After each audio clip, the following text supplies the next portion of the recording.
बहुत सुंदर जयमाल करे। हाँ राम जी को ठलाली लगा के एगो जूता पहना के हमरो तरफ से प्रयास रही। हाँ लेकिन रौरा के देख लें जे रौरा कितना सुंदर गावता। हाँ कुछ ना बाटे रात भर टीटी है सुबह पैसा दी दसाबा कि सुनावता ने जी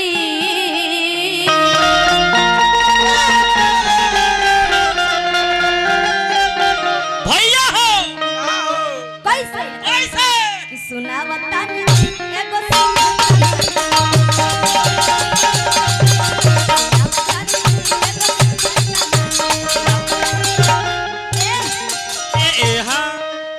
रह दिया। सुनावता ने जी एगो सुंदर कहानी। यहाँ के कथा वही जब पहुंचा रहा सीता जी का जयमाल करा देले बने तो तनी एगो बबुआ आ जाते चल गए हैं का कहां गेले बाबू आए रहन कहां बा ढबुआ बउआ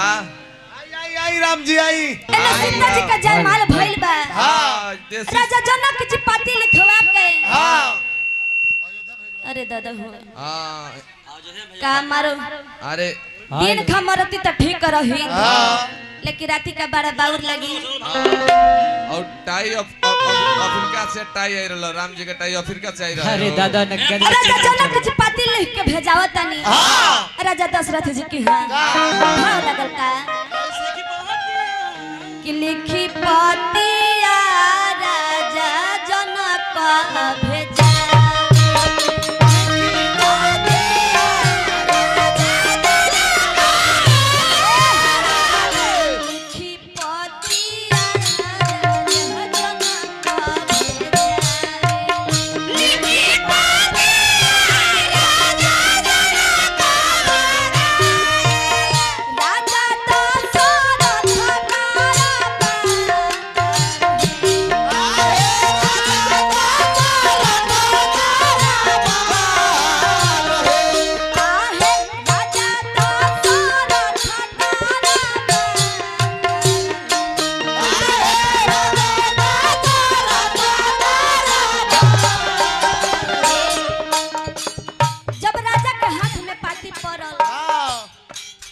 कैसे के बड़ा खुश भइली पाती देख के पढ़ी पतिया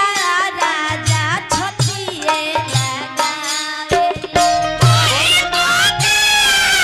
राजा छतिए लगावे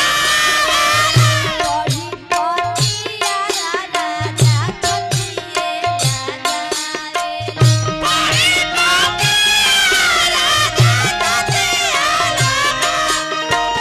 पढ़ी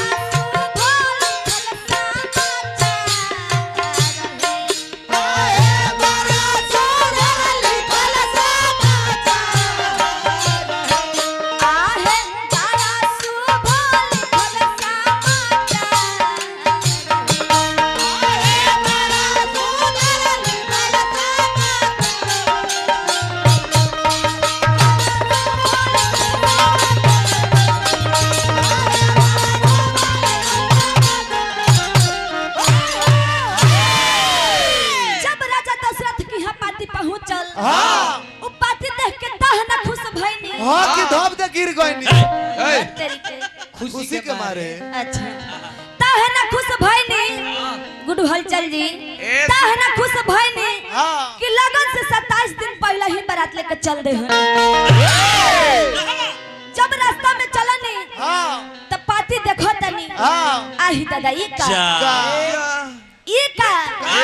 ई तो 27 दिन पहले ही बारात चले आइले बनी बारात पहुंचल कहां कमला नदी के तट पर बिमला शहर बसावल गइल ओही जे 14 गो भवन बनावल गइल चारों दुल्हा के बुला के आ वही जगिया तिलक के नेगो होता तब बबुआ तनी दूल्हा का तैयारी कराओ दूल्हा के तैयारी करा दिया दूल्हा के ले जाए ब्यूटी पार्लर में हजाम का नाम पर पूछी आए जाके हजाम के नाम का है ठाकुर चुप रह भाकुर। हजाम ठाकुर के नाम रे हजाम हजाम के कॉलेज। नाम नाई के भेजले बा और खोड़ी पकड़ के विकासवा के माई वो नहीं खियाई ए जाके हजाम के नाम हो कॉलेज कॉलेज कॉलेज ठाकुर हाँ नौलेश शैलेश शैलेश नौलेश ठाकुर अरे कौलेश ठाकुर ए नौलेश कॉलेज नौलेश नौलेश एक मिनट। अच्छा नौले हां 10 लिए तक हमको नौलेश तो हम कह हला कहनी हो तो कबो कहत नहीं कॉलेज नौलेश नौलेश तो कहत कहीं नहीं चला नौलेश बा चला हजामी वाह हजामी चलो हाजमीन तैयारी कराओ चलो दुल्हा के इहे के हजामी नहीं है ये हजाम देखी। है हजाम के निकाल जाओ हई केंगो गीत गावल जाला जब दुल्हा सजलन त एक सीखी मिनट हई हई के कर हटे हई के कर हटे रौरा लोग के हां हई ब्याह जी के हां एजिक से आइल हो हाँ कैसे कि ब्याज मीट मछली अंडा सब गाड़ी में सब न खैले हुए के छठ के गीत गाओ तारा कोसी आई इधर छठ के गीत ना गावल जाला हाँ, हमरा तो जब बुझाइल। के गीत गावल जाला रौरा कोसी से भरे चलेली गुडू अब भाई अदु काथी दुनु काथी भीजे ये कुली होई ए सुडू अरे महाराज ए धोती धोती पहिरे दुल्हाजी धोती पिया रानी सोने धोती पिया रानी सोने धोती ए पोछीटा पोछीटा दुल्हा के पोछीटा के तना सुंदर लागे पोछीटा के तना सुंदर लागे पोछीटा बात टीका कराए वाह वाह टीका कर दी ए टीका टीका हो खाता दुल्हा के टीका देखो जानी होके फीका लड़की के भाई करेला टीका मार्केट एकर भइल फीका दाम लागल एके सिक्का टीका ह मेरा दुल्हा 5 नंबर वार्ड से खड़ा भइल बा गरुड़ जी ए तो हाथवा उठाओ तने नीचे से तना जाता टे वाह वाह वाह वाह बबुआ ए टोपी टोपी पहिरी ए दुल्हाजी टोपी पीले बनी राउर फूफा फोफी पीले बनी राउर फूफा फोफी ए हजामिन ये टोपी ये टोपी रे माने यह टोपी है अरे यहू से दुगो काम बा ई टोपी- ब्यास जी केहू से कर्जा ले ले बानी नु हां सेटर गिरा दे एगो और काम बा का? मकई के खेत में खड़ा करा दे चाहे पानी के दिन बा ओइठा पीने लगी ये सखिलो मजाक करता सखी लोग हालांकि सखी लोग मजाक करत बढ़िया है टोपी हाँ। ए ए ए निकाह कराओ के बा अब ई ठकुराइन त बड़ा एथी बिया रे हाँ मारे करा के हां नया नचर बिया भी एक लड़का फकने का भल से ई हो ओरिजिनल ए टोपी ए ई का ए ए, ई हमरा बाबू के मार के मुआ दी ठकुराइन रे अरे गोल कौन माने ई कौन तरीका है टोपी पहनावे के अरे ई कहां से ठकवानी बोलवेले बनी लो रो ठोक ठोक के टोपी बबुआ के माला पहनाई ए माला माला पहिरी ए दुल्हाजी माला माला लेके आइल साला लियाइल बाटे एक बोझा माला कितना सुंदर लागे माला ए गमछी गमछी लियाइल बड़ी अंकुश के मौसी कितना सुंदर लागे गमछी कितना सुंदर लागे ए टाई टाई भेजले बड़ी अंकुश के माई कितना सुंदर लागे टाई कितना सुंदर लागे टाई मोजा मोजा पहनाओ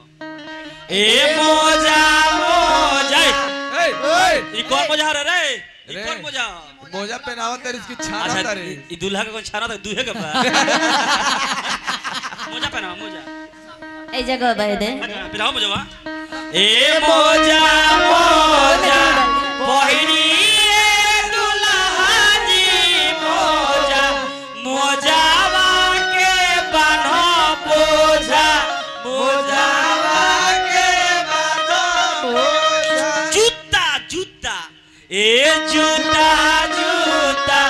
पहिरी दूल्हा जी जूता जूता लेके आइल कुत्ता अरबा से ले आइल बा कुत्ता ए डारा डारा पहिरी दूल्हा जी डारा डारावा चौबलस पारा डारावा चौबलस पारा अरे मने वैसन ठकुराइन हम ना देखले अरे रहनी मोजा खोली अब मजा बात खोता तो दूल्हा का चलावा तो चली तो दुल्हा चली चली तो, तो चली कूद कूद के मुर्गी चली चली चली हमने चली। चलावत तनी ठीक बा हाँ हाथ गोर चेक कर दिया ठुकराई है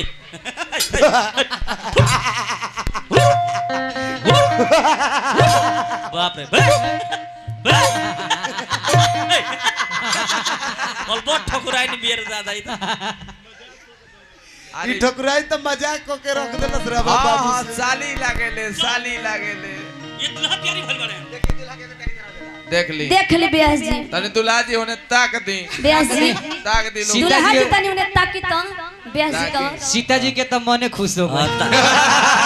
तानी तनी दुल्हन का हमारी तो हाँ अरे तने दुल्हनिया के आंख मार दे मार दे दुल्हा ये तरीका के तैयारी करावल जाला हां रउआ बुझाता के मकई के खेत में जलुआ बना देलन आ दौलत पूजा तो एकदम की ओंगे जियान ना होई हाँ। खेत बाड़ी में के समान ए जी दुल्हा के तैयारी करावल गई हाँ आ दुल्हा कैसे आवेले घर में से हाँ एक कहारी न निकाले जंगल से एक कहारी न निकाले जंगल से एक कहारी न निकाले जंगल से एक कहारी न निकाले जंगल से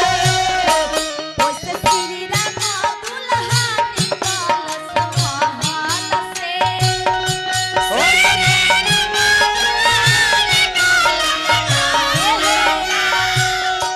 दुल्हा सरकार घर में से निकला तनी तो तनी कैमरा हमरा ना होई तनी कैमरा कर दी रोड़ा कैमरा ना होई नु कैमरामैन फोकस मारो दुल्हा जी आ रहे हैं मारिए मारिए दुल्हा सरकार धीरे धीरे निकलना है आंख मुलवा के मारो आंख मुंह दुल्हा क्या बोल- अच्छा हाँ फोकस चलिए रेडी 1 कैमरा तनी हाथ तनी थोड़ा मुस्काइए थोड़ा मुस्कुराइए कौन है रे? कैमरामैन फोकस मारिए दुल्हा जी हंस रहे हैं कैमरा तो धुआं फेंकतिया वोल्टेज ज्यादा बा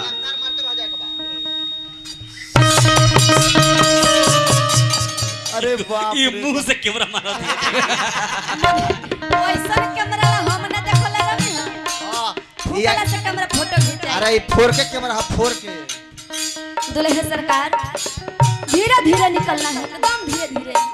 बस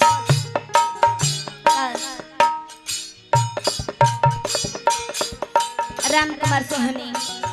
बड़ी बड़ी पुरस्कार मिलल चरण में बात लगत है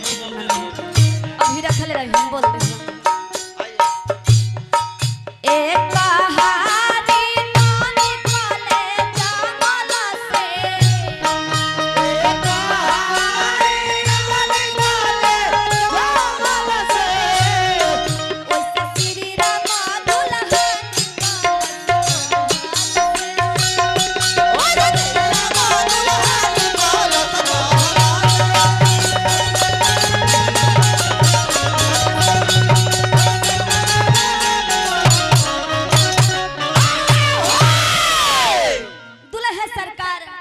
जी घर में से निकल के हाँ चौका पर बैठल बानी हाँ यही जी सखी लोग गावेला का कैसे गावेला बड़ा सुंदर गीत गावेला लोग ए कॉमन कि चंदन संभार चौका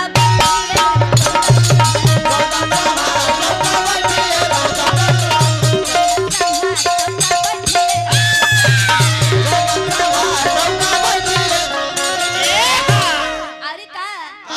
कि दुआरा पायले में हमान लखन दुल्हा अनेको अनेको प्रकार के गीत गावेला लोग हाँ इ नौके सखी लोग गावेला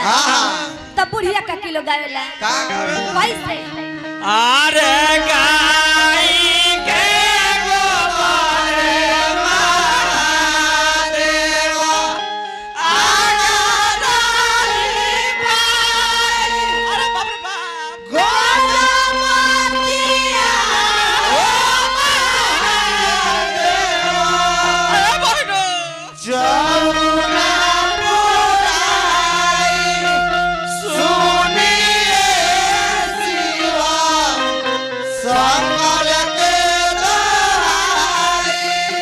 पंडित जी मंत्र पढ़ी कर्पूर गौरम करुणावतारम संसार सारम भुजगेंद्र हारम सदा वसंतम हृदयारविंद भवम भवामि सहितम नमामि ताही चौका बैठिले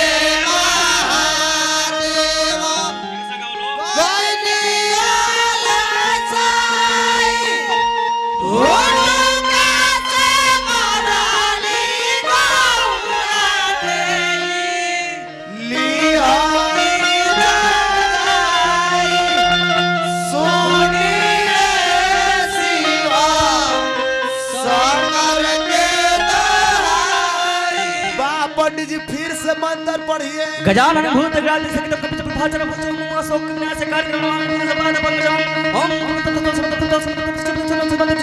हम प्रकृत दही पाप दही ओम ह्रीं ह्रीं स्वाहा अरे के ये दी होले भैया रे भाई सावा के ये दे लूंगाई के दी होले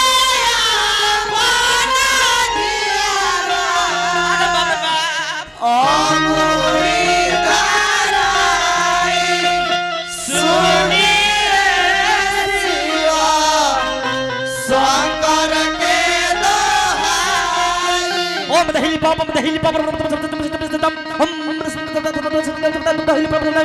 ओम ह्रीं ह्रीं दही चिरा पूरी सब्जी ओम व्रतम सदम हम तरबहि स्वाहा अरे बाबा की होले भैया रे भाई सावा भैया दे लूंगाई हो हमारी होलिया बना दिया अमूरी दाराई सुनिए शिवा शंकर के दोहाई अल्लाह बादास आयो आगे बुढ़ियो ए बुढ़िया के तनी मारी ना एकरा गावे बियाह शादी ना होला का होला बाबू हां होला रे हां बेरी के गोड़ा में हम के घर गलो बिलाई हो बड़ी बड़ी पुरस्कार हमरा अरे पंडित जी के गणेश पूजा ही लागेला हमारा हाँ क्या कहना है शादी ब्याह खचड़ा के घर है खर्चा के घर है खर्चा के घर है गुड्डू भैया आज कुछ ज्यादा ही नहीं होत रउरा से कमेटी के लोग कहां बानी जे गणेश पूजा में मंगाई कमेटी के लोग हमरा सब आदमी तो यही जी बने हाँ राजकिशोर भैया कहां बानी गणेश पूजा अभी- सब गणेश आदमी तो यही पूजा जी बने गणेश पूजा दिया जी पंडित जी के अभी गणेश लेना पूजा दिया चाहिए जाए। सॉन्ग। ए जी 4 गो दुल्हा बड़े हाँ 4 गो दुल्हा गणेश पूजा लगता बाबू तो कितना राउर हिसाब हो भाई? गई अब पाने से 1 रुपया जोड़ो आ तो कितना हो गई 2004 रुपया मंगाइए कुछ मरवत कीजिए जाइए 1 रुपया छोड़ देते हैं तो कितना हुआ अपना हिसाब 203 रुपया 2003 रुपया मंगाइए तो एक काम कीजिए क्या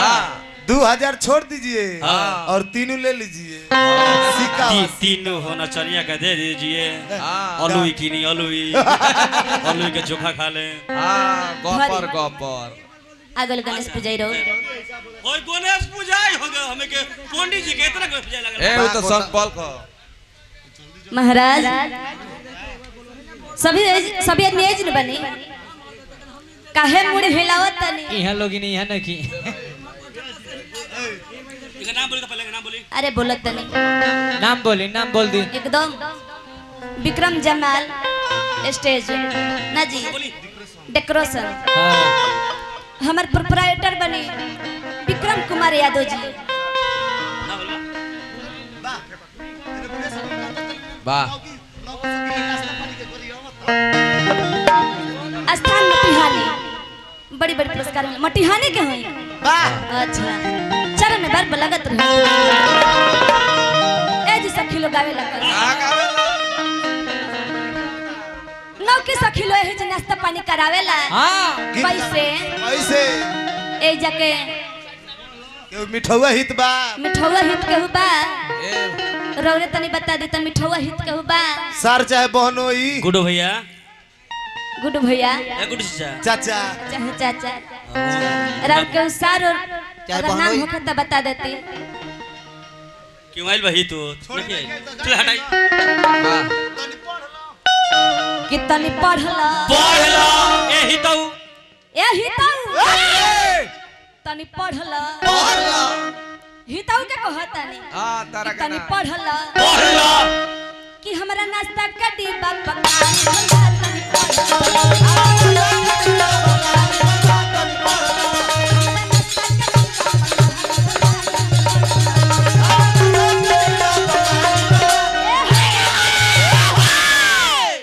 हमरा नाश्ता का डिब्बा पका लिखल बा तनी पढ़ला पढ़ लो एतवार लिखल बा एही तो एही एही सोमार लिखल बा सोमवार लिखल बा तहरा दिदिया के तोरे भंडार लिखल बा, तनी पढ़ला तारा दुनिया के सोच को भंडारी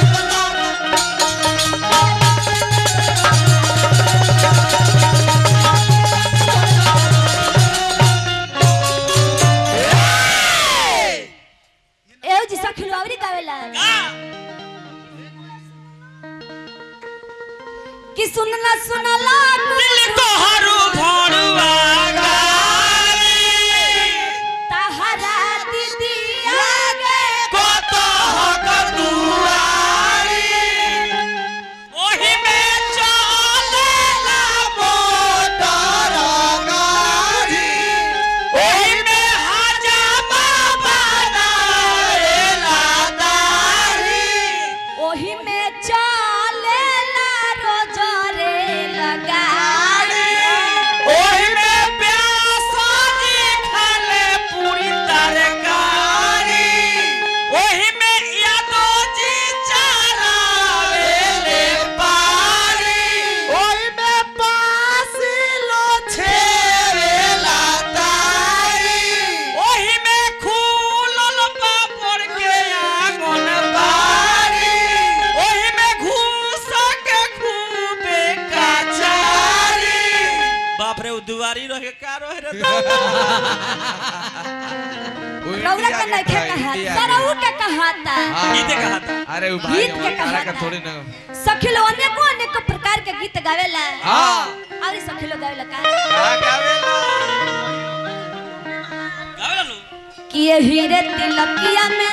हीरोवा एगो आइल बा आइल बा ये हीरे तिलकिया में हीरोवा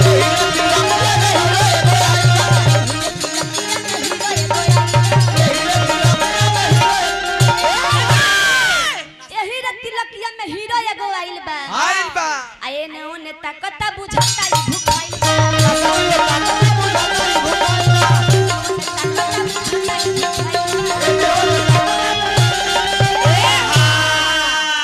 रौरा के ना क्या कहा गीत के। तऊ के कहा था हां ए जी सखिलो आवड़ी गावेला का हां रुक जा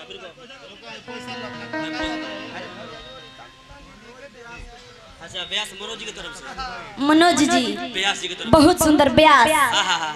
जौन के कोनो जिला में जोड़े ना होते आहा हा व्यास जी के तरफ से लाख लाख पुरस्कार मिला। चरण में बार बार लगातार हार्दिक अभिनंदन रहे।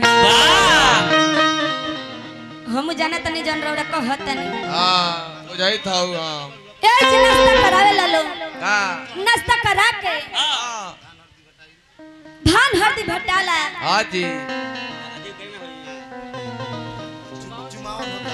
हालांकि धान हरदिया भाई काहे बटवा दिया काहे माता बहन हमारे यही जी बैठले बने। बारी सब है बबुआ तहर मम्मी आइल बड़ी दुल्हा जी अबे तक कहला कि आइल बड़ी अरे तार पापा नेक देवे के दौड़े भाग अकेला ही चल आइल बड़ी अकेला ही आइल बड़ा मौसी आइल बैठी बगले में घर बा तो हमें तहर मम्मी नहीं खिलो आइल कि नहीं ए चाचियो ने खियाइलो चाचियो ना अब भौजी अब भौजी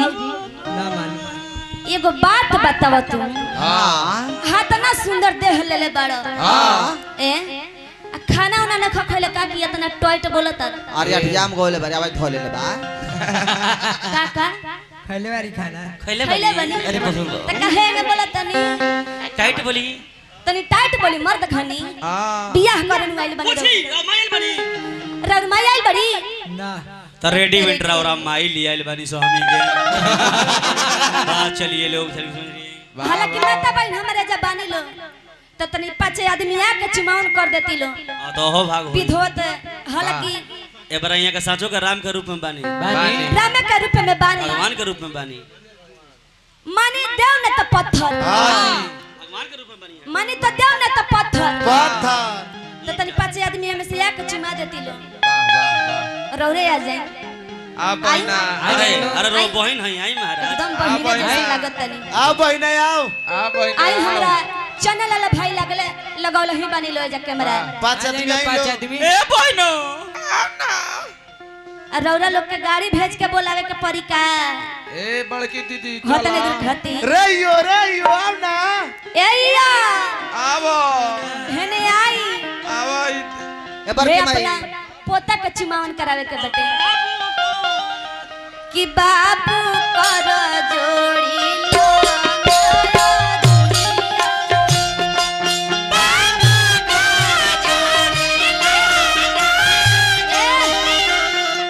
देखी तो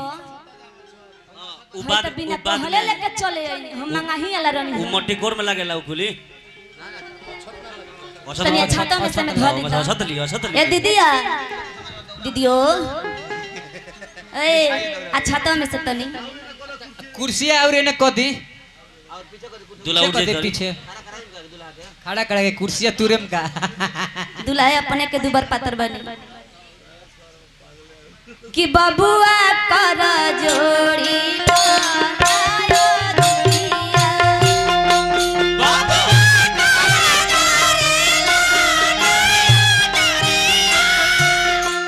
बबुआ कर जोड़ी लो आयो दुनिया बोले माई माई ए के हई रौरा का लागो बबुआ के दादी है यहाँ के का लग दादी दादी कि अपना दादी पे परंपरा नाम हो दुनिया सुहाग से अपना दादी पे परंपरा नाम हो दुनिया सुहाग से अपना दादी के परंपरा नाम हो दुनिया सुहाग से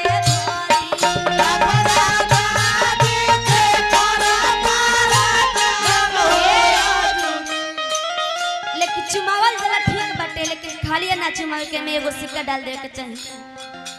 खाली ना चुमावल जला रौरा का लगो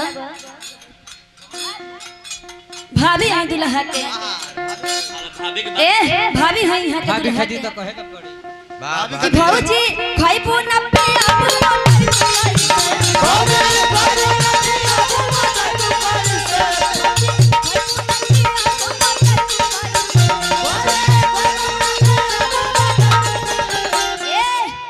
तो अपना भैया के तो न परलो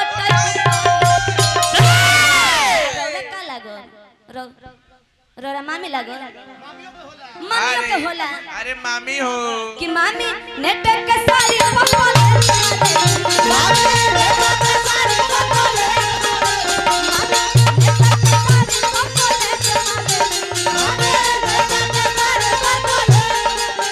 अपना भाई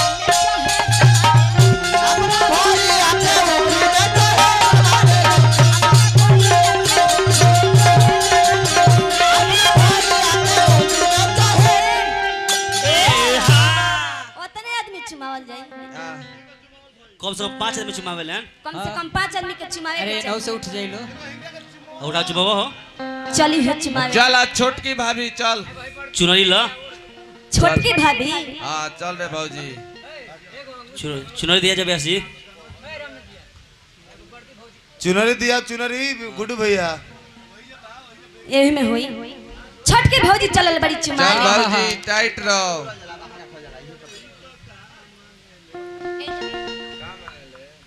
छोटकी भौजी चलत तरी चुमावे अरे बाप रे बाप बड़ी ऐठा दिया भौजी कि मुस्कानवा हाय हाय हाय चुमेला मुस्कानवा कामावेले ए हे भौजी रे मुस्कानवा चुमेला मुस्कान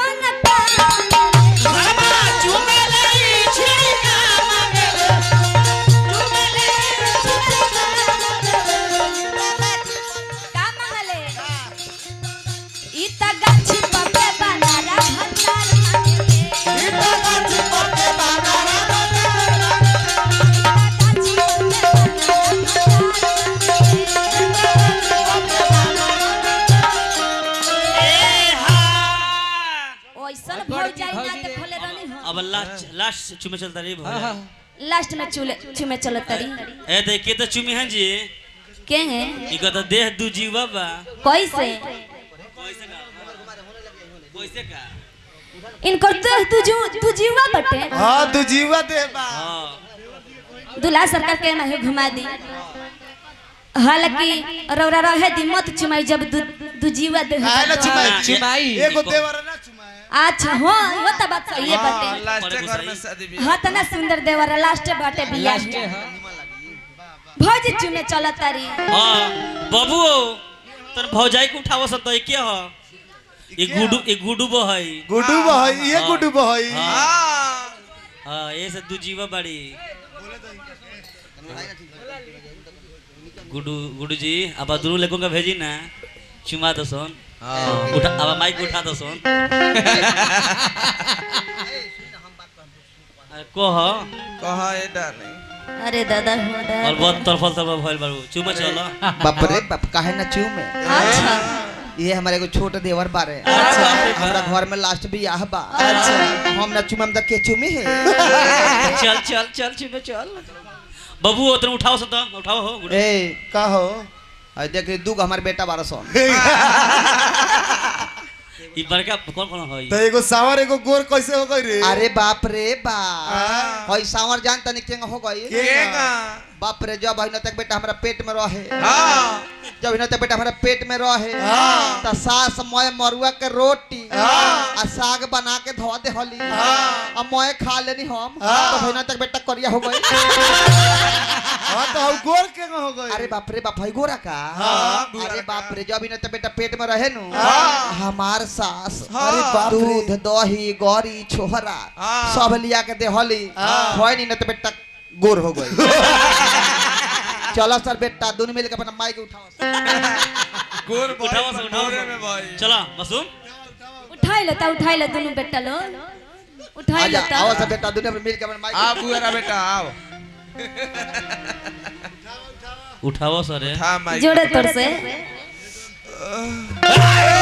अरे नत्यक बेटा उठाओ सा ना स्टेज पे होखई बस का रे अभी देखो तने जे काम गबड़ा जाई अरे नत्यक बेटा पेट दुखात में बारे हो खाओ सब स्टेज पे उठाओ सा अरे घूम जा घूम जा घूम जा अरे मूड़ी कितना यही जे भौजी चुमे चलत तारी वाह सखी लगावे ललका कि भौजी